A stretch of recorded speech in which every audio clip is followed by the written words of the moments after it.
Father Mateo seemed to bring miracles to his town, caring for souls and feeding the hungry. But beneath the altar, he harbored a secret. Buried under sacred ground, he orchestrated one of the Sinaloa cartel's most intricate money laundering rings. And no one had a clue. He arrived fresh from seminary, destined for a quiet village near the Sinaloa border. Every villager adored him, but his past was anything but holy. Before the collar, Mateo was a street kid, running messages for criminals, seeing neighbors vanish. He was a fighter in the streets, and soon in the clergy. In 2006, the cartel offered him a tempting deal. Let them use the church as a cash hideout. Mateo agreed. What began with weekly deliveries of cash turned the sacred space into a hub for illicit fortunes. No questions, no bloodshed, not yet.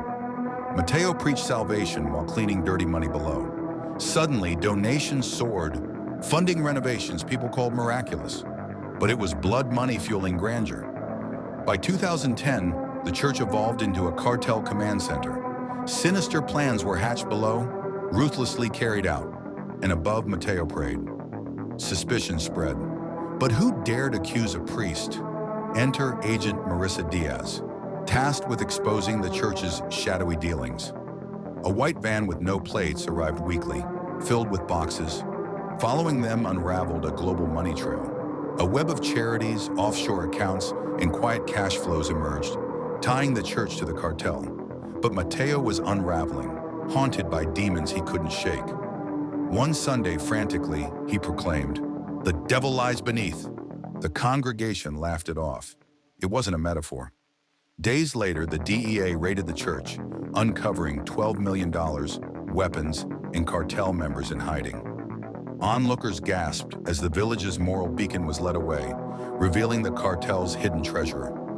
Confessing to his sins, Mateo claimed, "I saved my church the only way I knew how." Now the church stands deserted, rumored to be cursed. Some pray at its steps, others hear whispers below. Today, Mateo serves 65 years, clinging to faith. Known as the priest of blood money, he calls himself God's accountant. Behind bars, Mateo reflects on a twisted path, seeking answers in prayer, while headlines call him a traitor.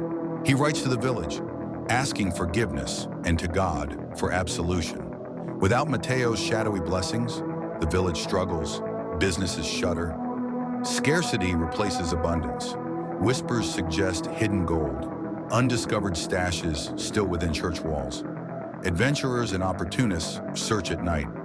Authorities probe deeper, the network's true scale unimaginable, reaching titans of industry in unsuspecting laundromats.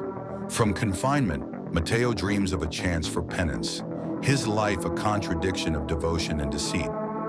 Though empty, the church draws curious souls, hearing whispers of redemption and warnings of woe. And as night falls, Mateo's spirit roams old haunts, a ghost of virtue and vice, forever in prayer and penance.